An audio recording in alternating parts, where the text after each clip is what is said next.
Welcome to the YIVO Institute for Jewish Research. My name is Alex Weiser. I'm the Director of Public Programs of YIVO, and we're really pleased to have you here with us today for this event with Alan Steinweis and Jonathan Brent called Legitimizing Genocide, Science, Scholarship, and the Complicity of the Academy. For those that don't know YIVO, we're a very special place for the celebration and contemplation of Jewish history and Jewish culture. We have a library and archives with over 23 million documents and over 400,000 books, which are used by researchers around the world. And we do a variety of public programs and classes and exhibitions which bring to life the world of those collections. Today's program is a part of our winter program, which is our winter semester in partnership with Bard College. It features about a dozen classes which explore Ashkenazi civilization and the connections between Jewish life and the national, political, philosophical, and artistic identities that Jews have historically inhabited. We're really pleased to have here with us Alan Steinweis, who is Professor of History, and Raul Hilberg, Distinguished Professor of Holocaust Studies at the University of Vermont. He's the author of 4 books on Nazi Germany and the Holocaust, including the soon-to-be-published The People's Dictatorship, A History of Nazi Germany, and relevant to today's discussion, Studying the Jew, Scholarly Antisemitism in Nazi Germany, which is available on YIVO's online store. And Jonathan Brent is the Executive Director of the YIVO Institute for Jewish Research here in New York City. From 1991 to 2009, he was the Editorial Director and Associate Director of Yale Press, where he was the founder of the world-acclaimed Annals of Communism series. Brent's also the co-author of Stalin's Last Crime, The Plot Against the Jewish Doctors, and Inside the Stalin Archives. Thank you both so much, and please, the floor is yours. Thank you, Alex. Welcome, Alan, to YIVO, and welcome to all of our guests for this conversation. I first came across the concept of the academic study of Jews for the purpose of Nazi propaganda from reading Alan Steinweis's book, Studying the Jew. It's true that Max Weinreich, years and years and years before, had written a book, Hitler's Professors, which in fact, I was responsible for reissuing at Yale University Press some years ago. But it was really Alan's book, Studying the Jew, that brought it into focus for me. What was it in particular? And why is this the subject of a program today at the YIVO Institute? It brought into focus for me not a litany of complicit academics.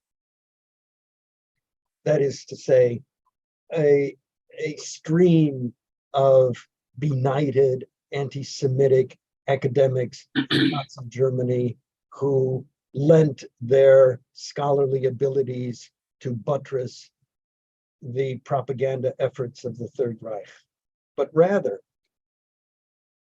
a concerted, thought-out program of scholarly research, logical discussion, logical presentation, logical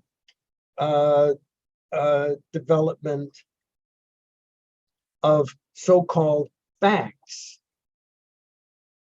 that would provide the historical, philosophical, spiritual foundation whereby the genocidal propaganda, the genocidal activity of the Third Reich would be legitimated in the eyes of the people, in the eyes of thinking people around the world, including, frankly, in the United States and elsewhere abroad.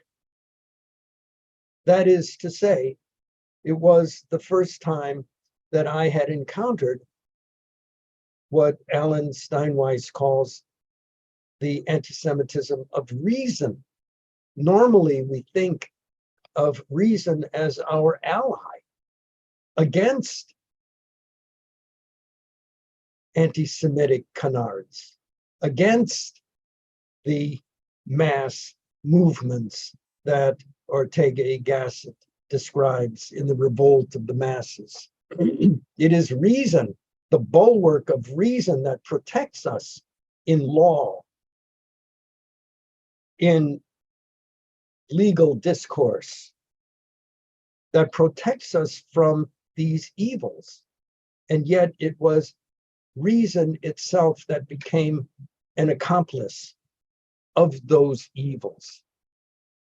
And when a year ago, I think, I read in the newspaper that a Texas school board official who was responding to the anxiety of some members of her community who would say, because the school board has mandated that every topic, including the Holocaust, has to be taught from both sides.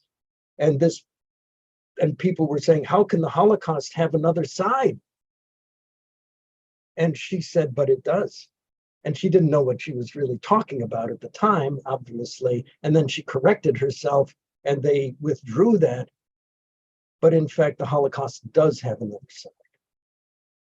And fortunately, we do not live in a world in which that other side today is a matter of rational discourse. But it could have been if we had lost the war.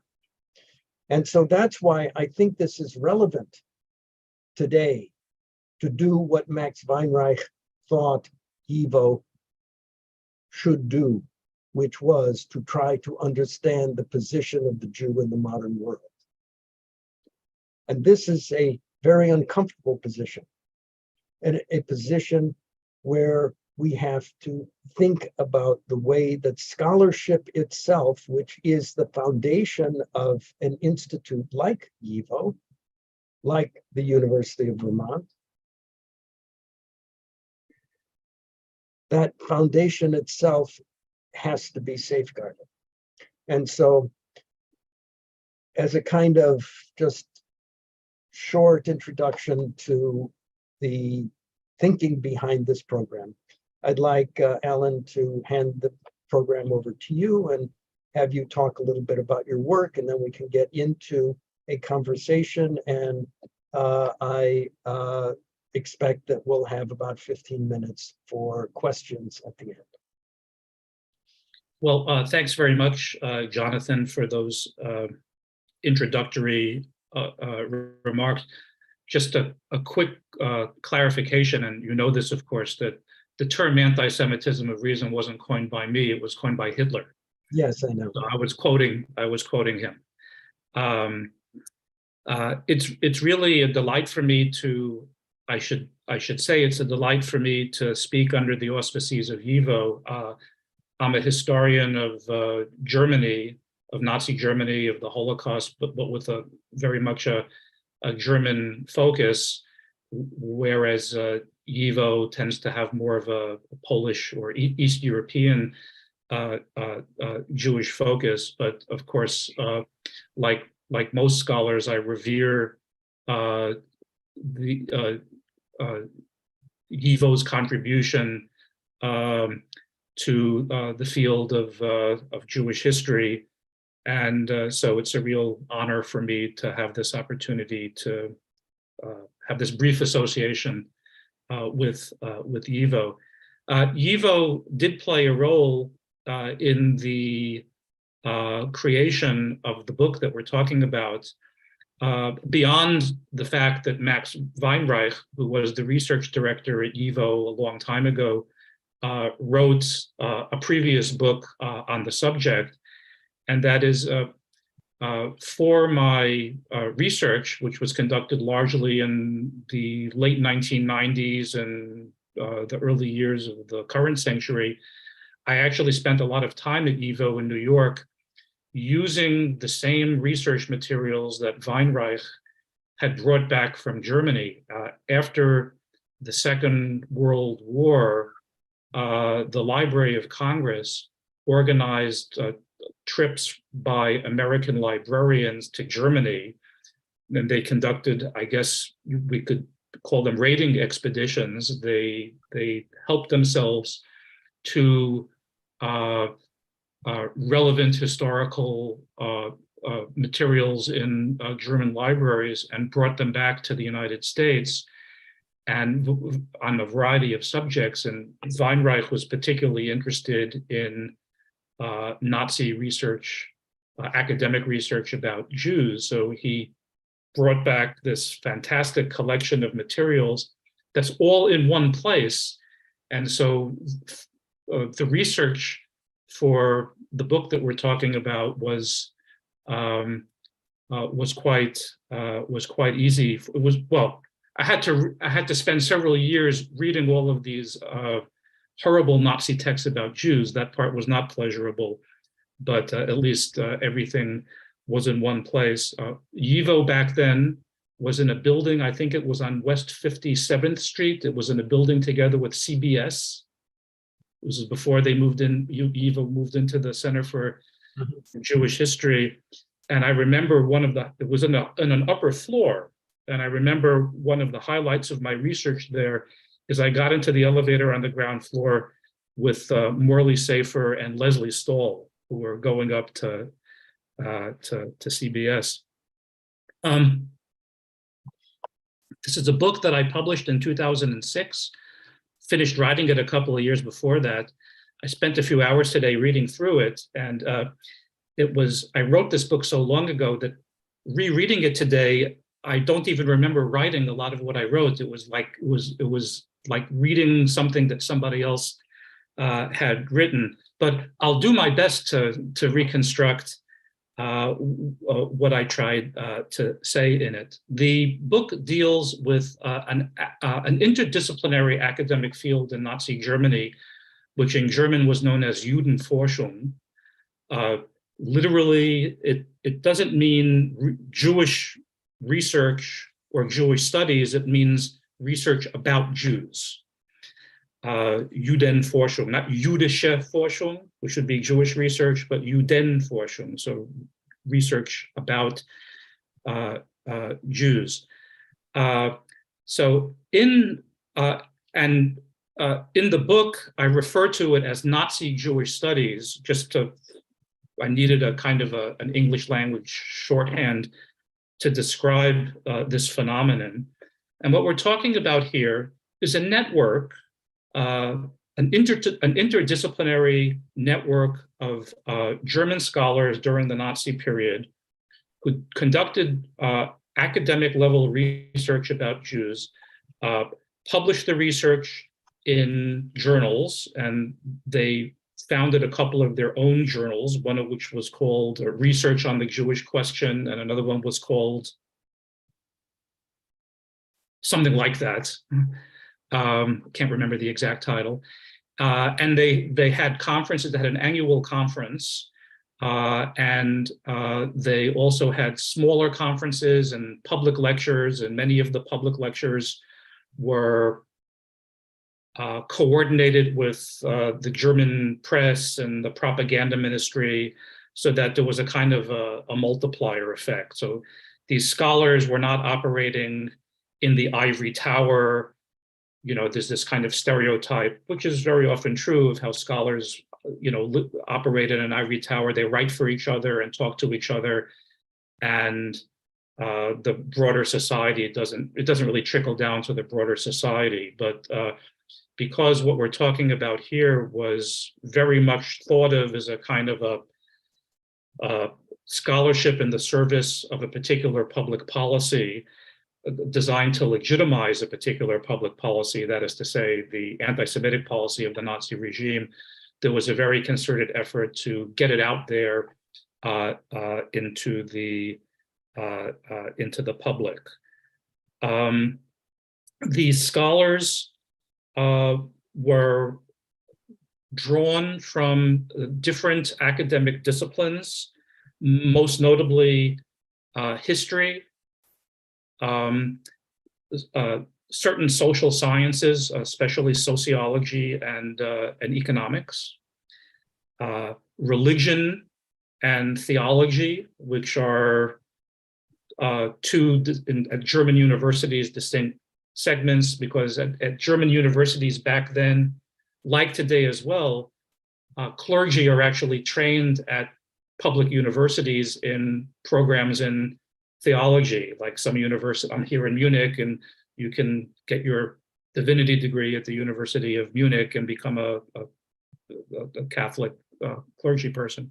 And the same thing is true in other regions for Protestant clergy. So there were some of these scholars came from the theology field, and some came from the religion field, which was a more kind of modern discipline, in that was not tied to the priesthood, to the clergy, that was designed to apply scientific methodologies to the study of religion.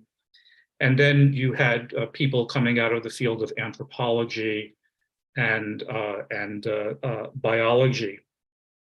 This was, I don't want to give you the impression that we're talking about hundreds of people here. We're talking about a few dozen. But it's also important to keep in mind that back then, and this would have been true in the United States as well before the Second World War, or before the end of the Second World War, higher education, the university landscape was relatively small, compared to today. Just think of how many universities that we know that, that we or our families have studied at, or might be in our areas, that are universities that were founded after the Second World War. Higher education is now a kind of a mass phenomenon, whereas in Germany prior to 1945, it was a rather elite activity. So the size of the professoriate was very small. Universities like the University of Munich today has probably about 30,000 students, and then it probably had about 3,000 or 4,000.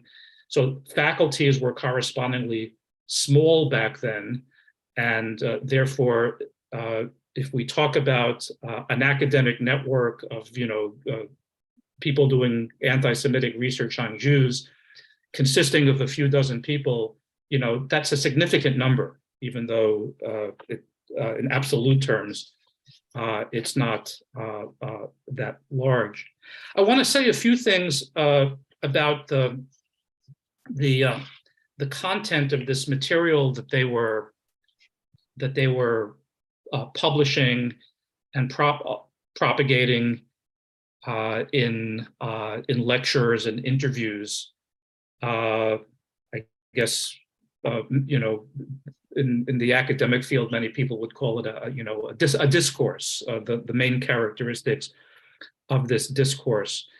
At a very basic level, because it was designed to legitimize Nazi policy toward Jews, it framed Jewishness in racial terms. And anybody who studied Nazi Germany and the Holocaust, understands that Jews were defined by the Nazi regime in racial terms rather than religious or cultural terms.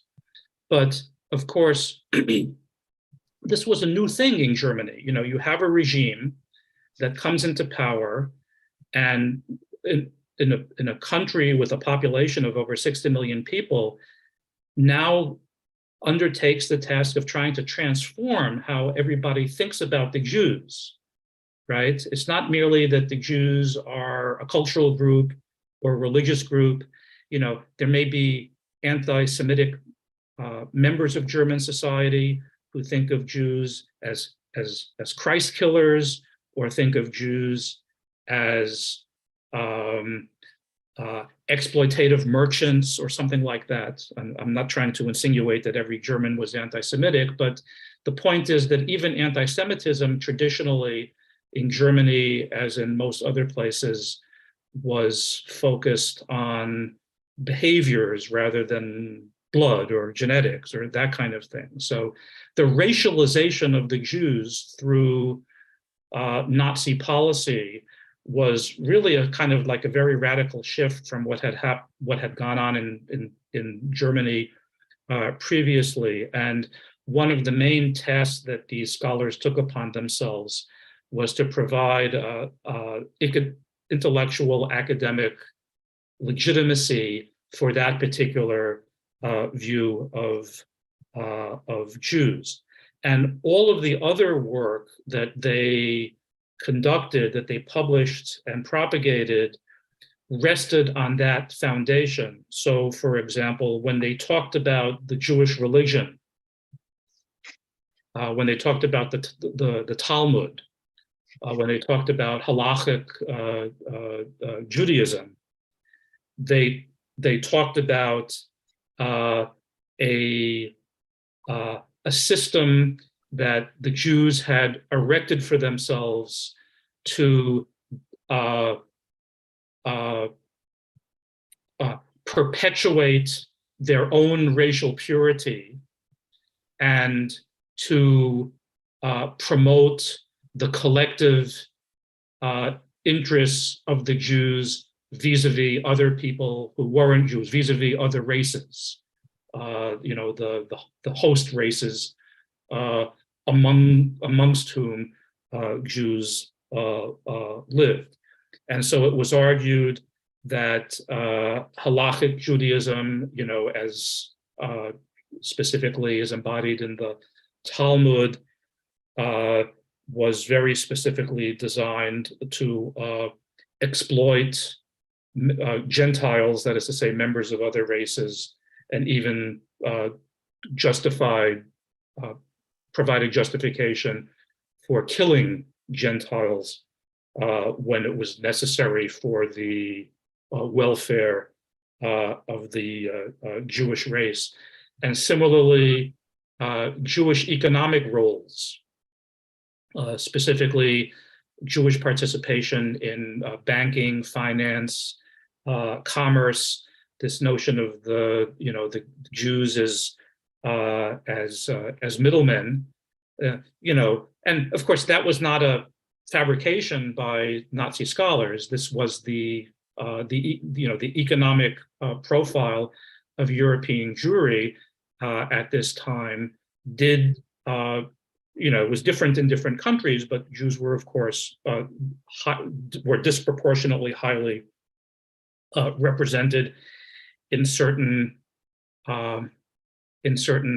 branches, in certain occupations.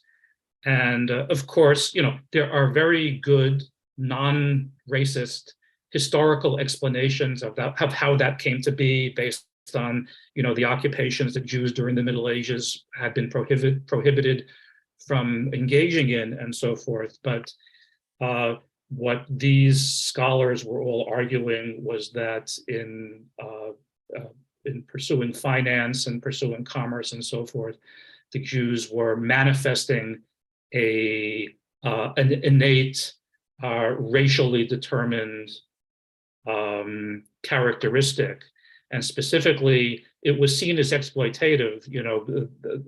One of the sources of anti-Semitism in Europe, even before this racialization of the Jews came around, was a result of the fact that Jews were visible in occupations that involved not so much the creation of things, but rather trade in things that other people made, right? The Jews as middlemen. So they take that traditional anti-Semitic assumption, but they racialize it, attributing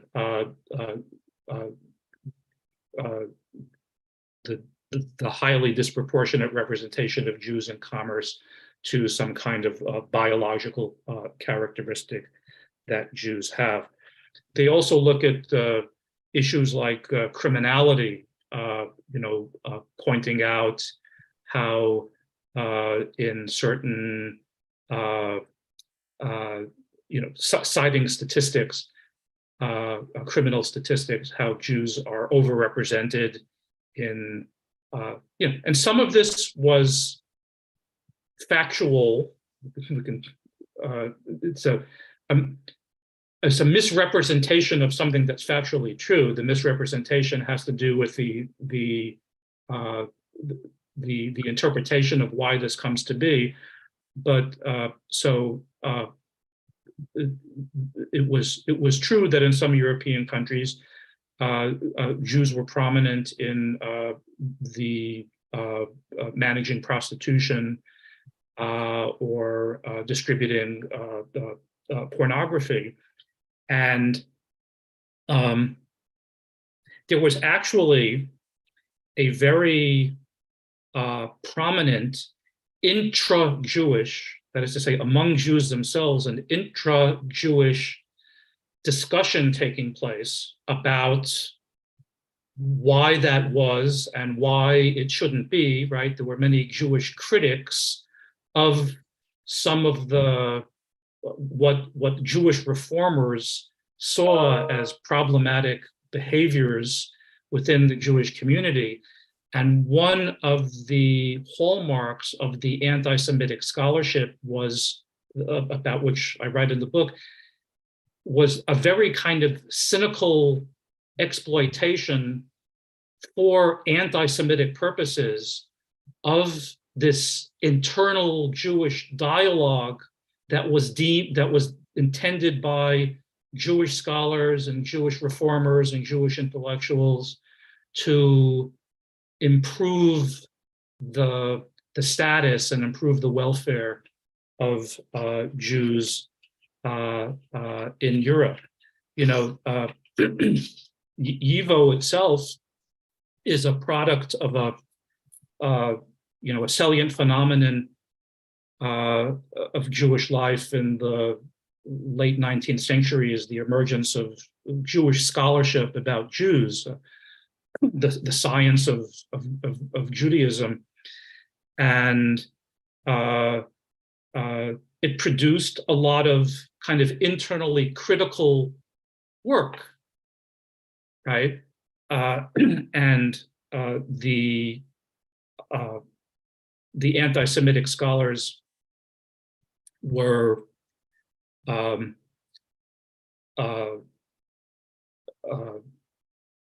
did not hesitate to exploit that internal Jewish discussion, that discourse, for their own anti-Semitic ends. The way that they saw it is that it was time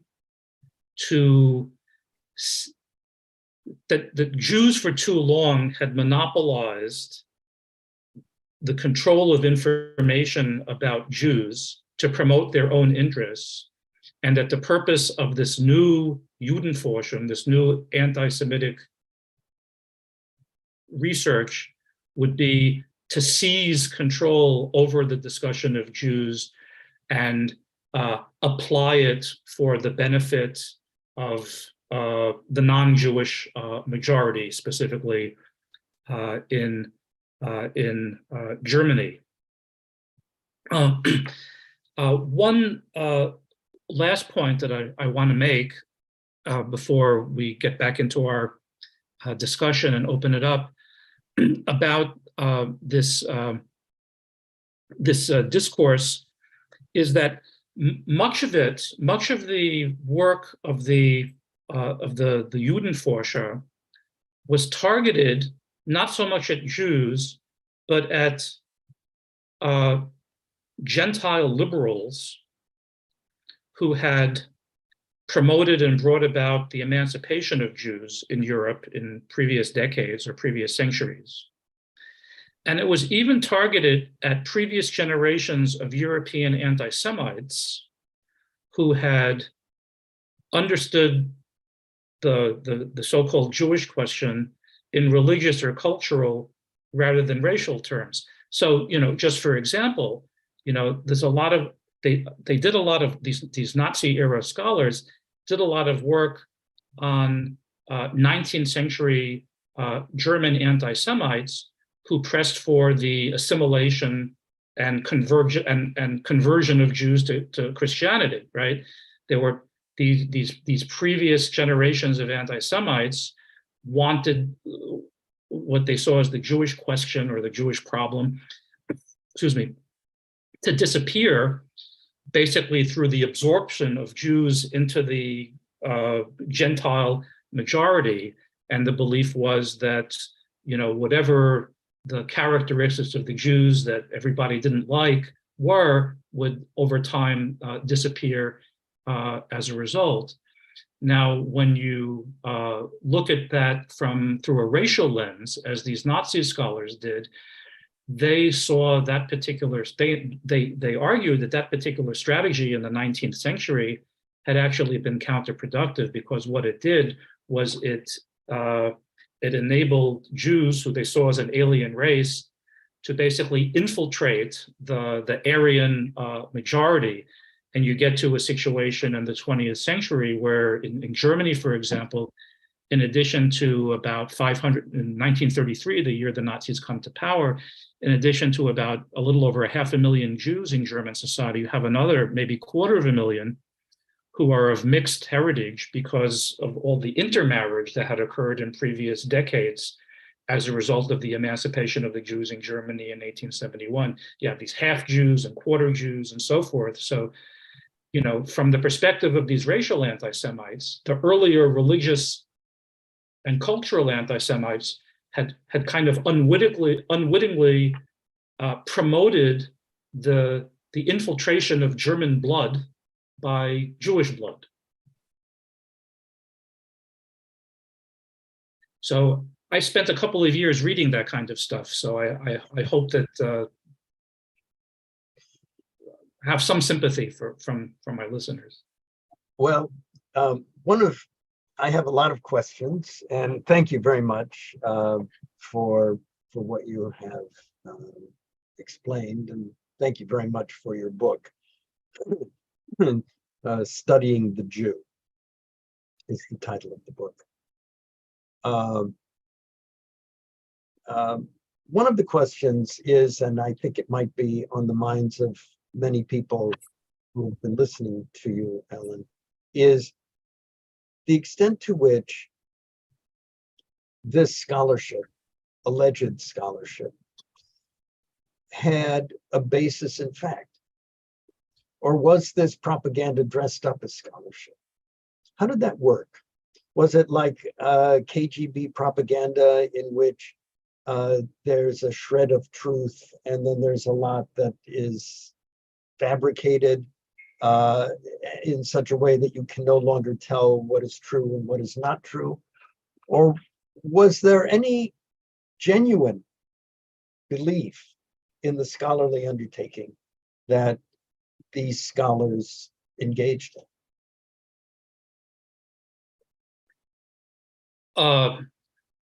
That's obviously an important question, and there's a complicated answer. And I would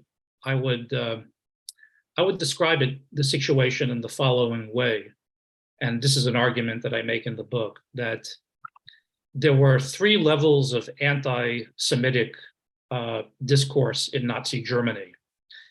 And to state it simply, there was a kind of a highbrow anti-Semitism, a middlebrow anti-Semitism, and a lowbrow anti-Semitism. And they all were constructed or designed to appeal to different segments of German society. The lowbrow anti-Semitism is stuff that you would see in the Nazi newspapers and Stürmer, the notorious anti-Semitic newspaper of Julius Streicher, that had the grotesque caricatures of Jews and so forth. And another characteristic of that kind of lowbrow level of anti-Semitism was a recourse or repetition of some of the classic anti-Semitic accusations, like the Protocols of the Elders of Zion or ritual murder or that kind of thing. And the people who I wrote about in my book thought it was very important to distance themselves from that. These were highly educated people. Some of them were university professors. Others were young scholars who aspired to be university professors. And they understood that there were many people in Germany, even many people who were anti-Semitically inclined, who knew that that kind of gutter discourse about anti-Semitism was based on lies and superstition, that it was just kind of like crazy, right? They were very concerned about intellectual and academic respectability. Part of the reason they wanted respectability had to do with their kind of like their self-image as intellectuals, and part of it was because they operated in an academic environment. They were surrounded by smart people who they had to be careful about what they said. And the younger scholars who were aspiring to professorships, didn't want to be known as hacks, right?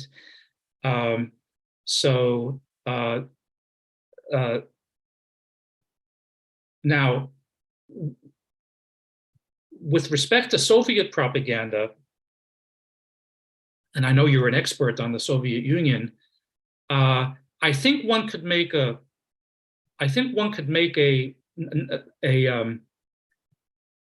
comparison to Soviet era scholarship.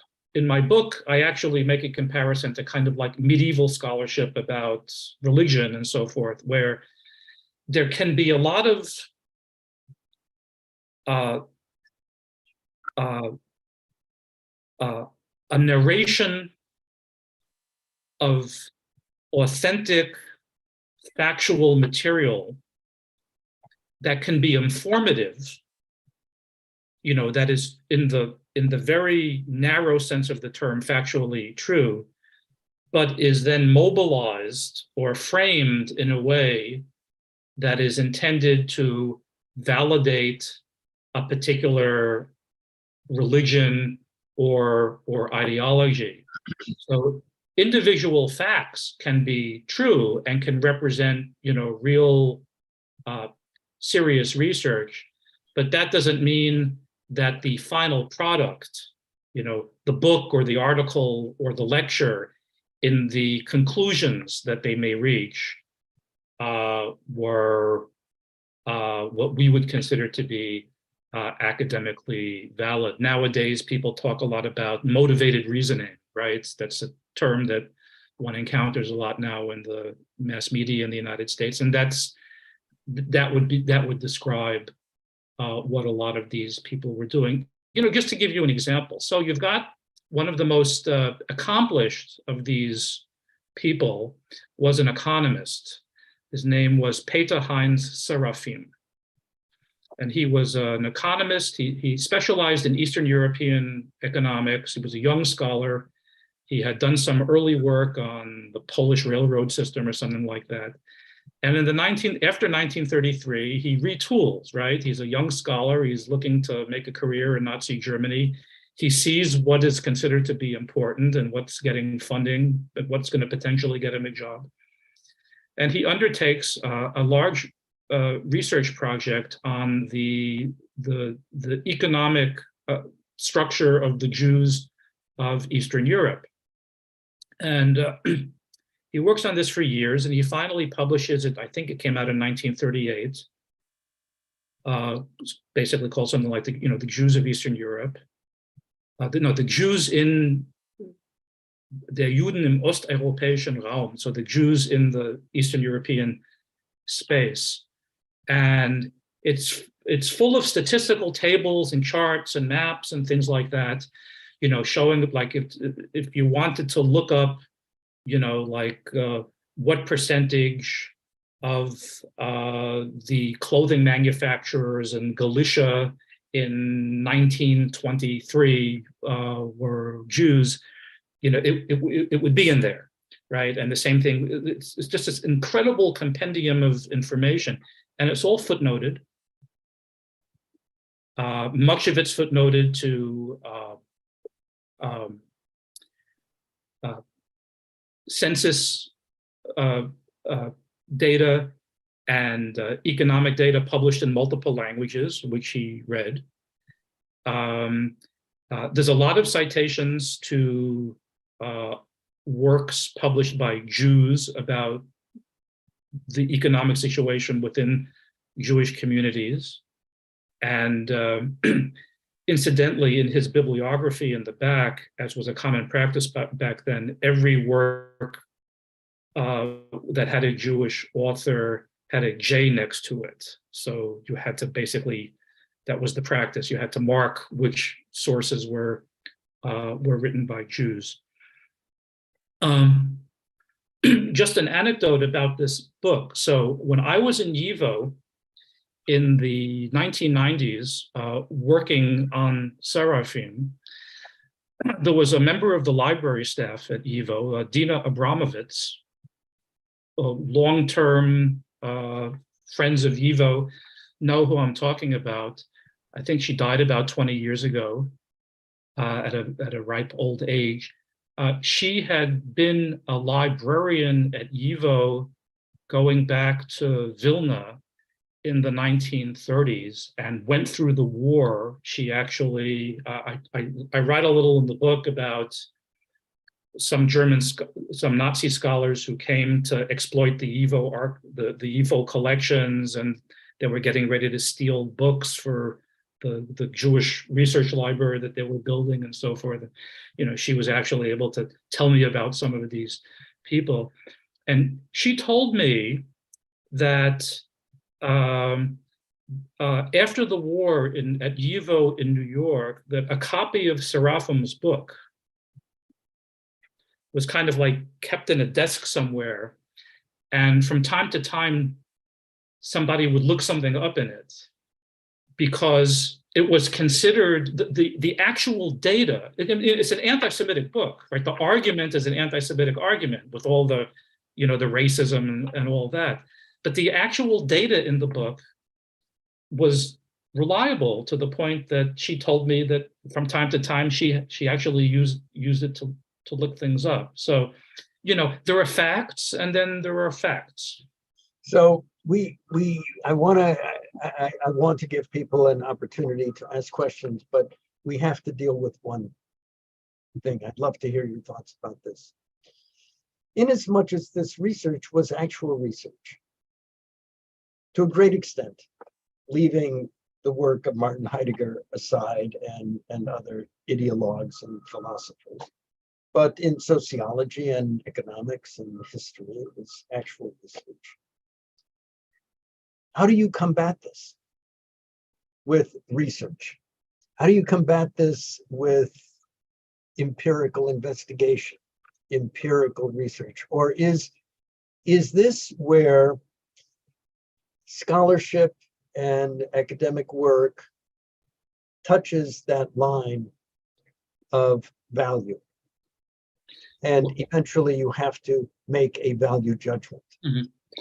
What we're talking about, people working in a kind of an institutional and social and national context in which there was an incentive system in place for people who were talented people to be dishonest, right? They were smart, but they were dishonest, right? They did real research, but then they mobilized that research in a dishonest way. They were talented, but they were unethical. And I think one of the things that in the academic world we need to do is make sure that we have incentive structures in place to defend the intellectual integrity of what we say and what we teach and what we write, and not to subject scholarship and teaching to ideological litmus tests. Another part of the answer, I think, is that we need work like my own, but I want to emphasize that while my book was the second book on the subject after Weinreis was in 1946, and then mine came out in 2006. There's been a lot of stuff that's appeared since then. A great deal of it is in German. It's important for our viewers and listeners to know that in the last 25 or 30 years, there's been an absolute explosion, I mean that in a positive way, scholarship by younger German scholars about the Nazi period, about including, the Jewish history of the Nazi period, by scholars who are not themselves Jews. And so, there's been quite a bit published on, there are entire volumes dedicated to subjects that in my book are just a kind of like a subchapter. So one of the people I write about, Gerhard Kittel, was a theologian and religion scholar at the University of Tübingen, who was actually, of all the people I wrote about in the book, perhaps the most famous in his own time, the most famous scholar in his own time. And it's a very complicated case because he wasn't an anti-Semite between 1933 and the metamorphosis that he underwent during the Nazi period was radical, and it's hard to it remains to this day, I think, hard to explain. Well, now there are whole books on him, and there's a whole book on anti-Jewish theology at the University of Tübingen during the Nazi period, right? So you can fill a small library with what I wrote about in a relatively slim book, 15 years ago. So that's part of underlying the safeguards Mhm. has got to be an ethical commitment. I believe so. All right. Well, I want and the ethical commitment means a commitment to being honest, yes, and not to serving an ideological agenda. correct. And then we can get into a whole conversation of what that means.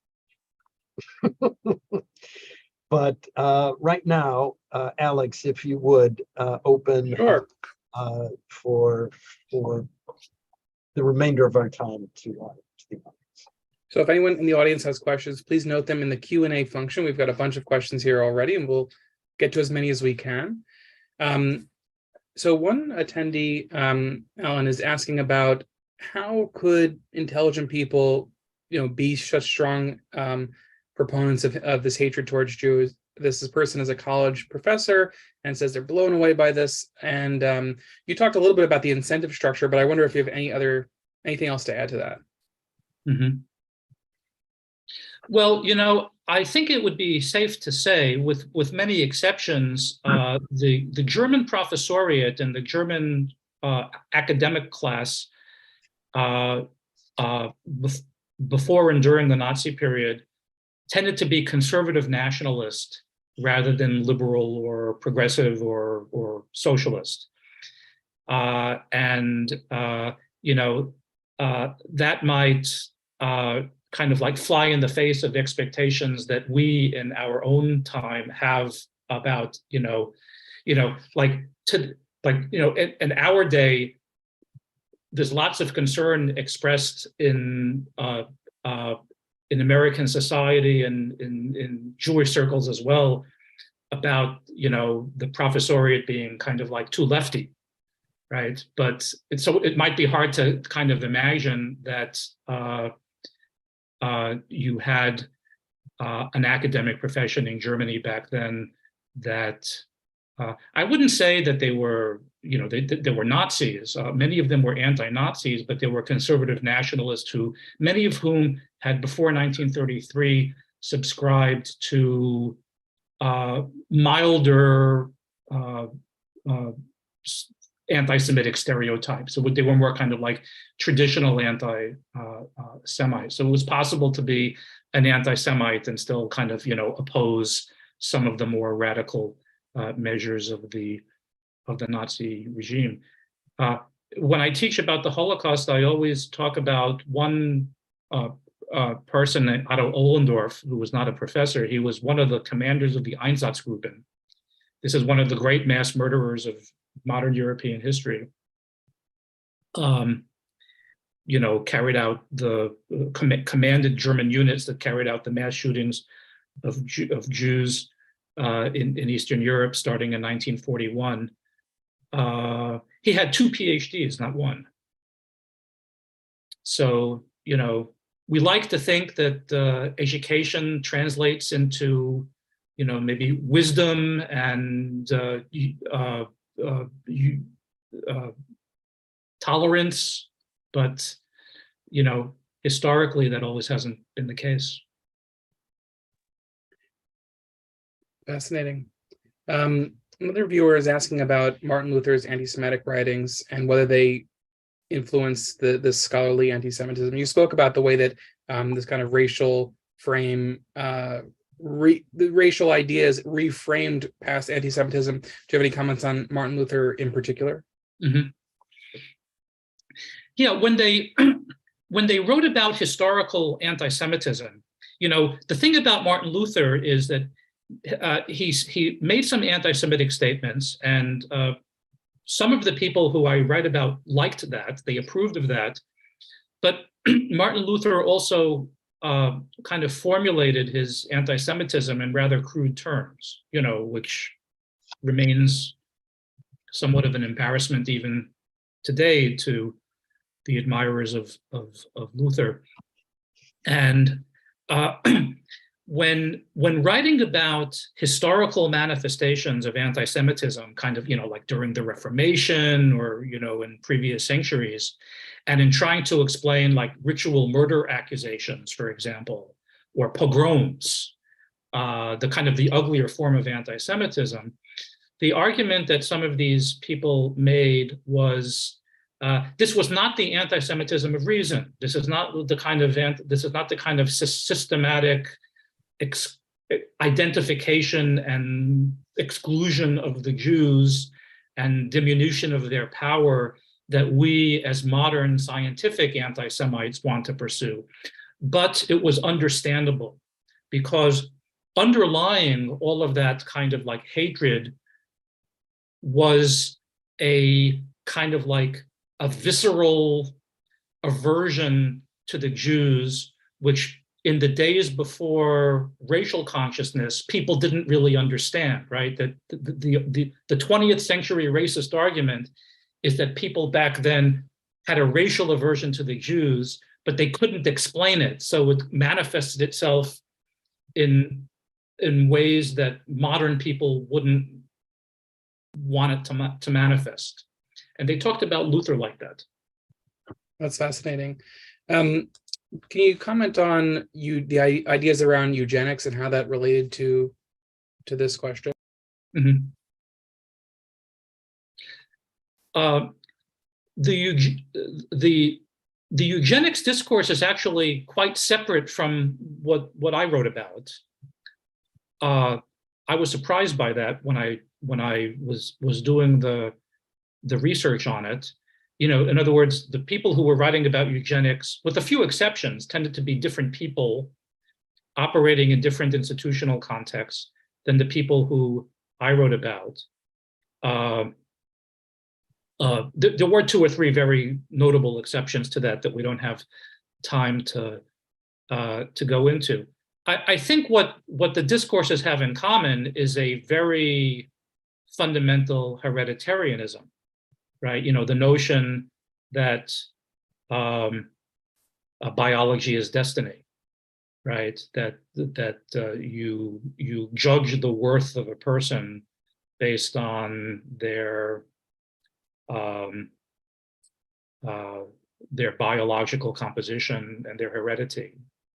Alan, could I just interject one thing? Sure. I'm very, very sorry to stop you here, but in America, a lot of Lothrop Stoddard's work Mm-hmm. had to do with identifying Jews as Bolsheviks.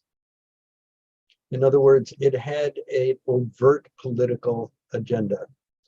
And And that threat of Bolshevism was also an important element in anti-Jewish Nazi propaganda, was it not? Absolutely, absolutely. There's a wonderful, fairly recent book on the so-called this phenomenon of the accusation of Judeo-Bolshevism was the term, book written by Paul Hannebrink of Rutgers. It's a phenomenon that we've all, read about and dealt with in our writing and teaching, but finally we have a really kind of like good book that kind of like lays it all out as it developed over time. The Nazi view, of course, is that the Jews are simultaneously in control of capitalism and Bolshevism. And when you teach this to students who tend to be very logical people, they can't understand how, when people mature, they try to explain to younger people it's possible to hold contradictory ideas in your mind at the same time. But that's actually not what this was.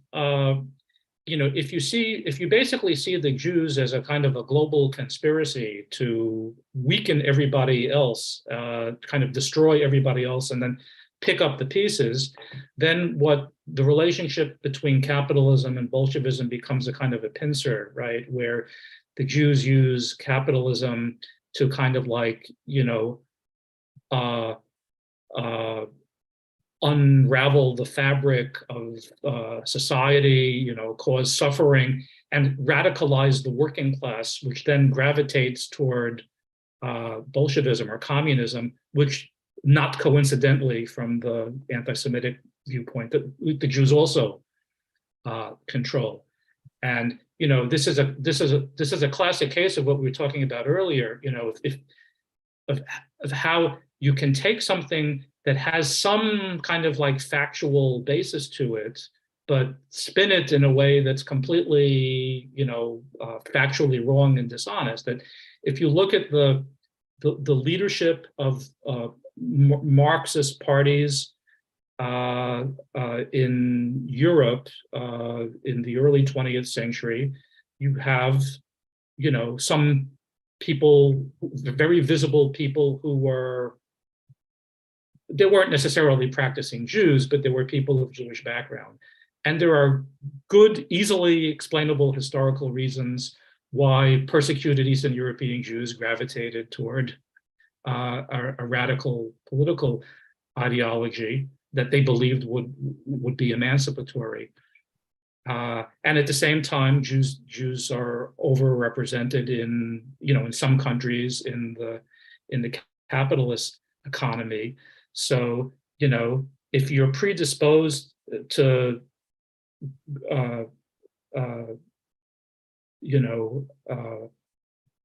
embrace an anti-Semitic explanation, you have plenty of validating information when you look at who the capitalists are and you look at who the socialists are, and lo and behold, there are kind of like a lot of Jews there. But the reason that Jews were quote unquote overrepresented in both of those things are easily explained by the historical experience of Jews and the exclusionary policies that were applied to them in a lot of places for a long time. Another viewer asks about this: scholars that are approaching this through a racist hereditarian lens, did they have theories about how Jews supposedly came to possess the genetic characteristics that were being discussed? Yes. And they actually, the racial theorists, one of the chapters in my book is actually kind of like on the racial theory that, was the foundation for everything else. And they even disagreed with each other on, where this came from. Many of them argued, the Jews are not really a race at all, but a kind of a mix of a very specific mixture of races. who would be more accurately labeled as a folk, a V-O-L-K, a folk, a people, right? The Nazi, the German word that the Nazis used to describe the German people racially understood was also that, folk, right? So the Jews were also a folk, but a kind of a mixture of races, and they would argue among themselves, and you see this in the publications. How much of that was Semitic? How much of it came from other places? Most of them argued actually that the Semitic element was only really kind of minor, and that the dominant kind of racial strain among modern Jews, in German the term they used was Vorderasiatisch, or a kind of like pre-Asian, talking about like the people who seemed to have the closest racial relationship to the Jews were the Armenians, was the argument. And what a coincidence, the Armenians also are like highly represented in commerce in the places where they live. More evidence that this is a genetically determined characteristic. Nobody argued, none of these people argued that there was a kind of a direct, uninterrupted line from ancient Israel to the present, and you have the theories about the Khazars and all that, and we don't have time to get into that. We have a fascinating lecture on that on our YouTube channel, which is very popular. Okay. So if you're curious about that, the Khazar conversion theory, check out Shaul Stemfer's lecture on our channel. So there's a lot of really fascinating other questions that remain unanswered, but maybe we'll finish with one final one because we're just about out of time here. You spoke about the factual, how some of this is based on facts that are just kind of used, marshaled for a very biased, racist argument that's being made. But one viewer asks about the things that are not based on fact, such as the study of the measurement of body parts and eye color and things of that nature. Was that a part of this discipline? Things that are kind of patently not true or not scientific? Yeah, well, it was, and the cover of my book is actually a picture of somebody's having his head measured with a caliper by one of these racial researchers. That was part of it. Human genetics was not a very advanced science at the time, and so the markers that were usually used to describe the visible characteristics of Jews were more kind of based on anthropological methods. So the size and shape of the head, and the size of the nose. They had like concepts like nostrility. It's not just, the argument was not merely that Jews had big noses, but it has to do with the degree to which nostrils would protrude and all that. That Italians also were believed to have big noses, but the noses were different than Jewish noses. And there were books published in the 20s and 30s in Germany and elsewhere as well, probably, that explain these kinds of things. So this was very much part of what they did. And also, in Nazi Germany, everybody had to become racially classified. And that was done mainly based on genealogical records. But very often genealogical records were missing or incomplete. And in those cases, people were sent to like the local university, to the anthropology department of the local university, where some professor or some assistant trained in these methods would take the measurements and write a report basically for the the government agency that did the racial classification, saying, well, we don't have records for all 4 grandparents. We only have records for 3 grandparents or for 2 grandparents. But for the racial classification, we really need more than that. So based on the person's appearance, it's likely or it's not likely that the person is Jewish. So not only in terms of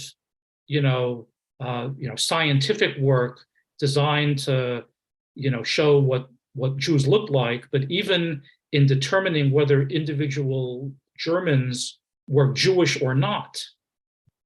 And that could have life or death consequences. These methods were used. As crazy as that might sound, but there was no human genome. You couldn't just take a blood sample and do genetic analysis then the way that you can now. Well, this is so fascinating. Professor Steinweis, thank you so much for joining us here at YIVO. Jonathan, thank you for leading this conversation. And everyone in the audience, thanks for joining. By next week, we'll have announced our spring classes. We have dozens of classes in Yiddish language and in Jewish history and culture and literature. And we have a very rich offering of our public programs, lectures and discussions. So please check out our website and follow us on all these platforms. And thank you again for joining. Thank you so much, Alan. Well, thank you for having me. And as I said, it was an honor to be hosted by YIVO. And to those of you who posed questions that we didn't get to, just go to the University of Vermont website, get my email, and send me the question, and I'll be happy to answer it if I can. Thank you. Thank you so much. Okay, take care.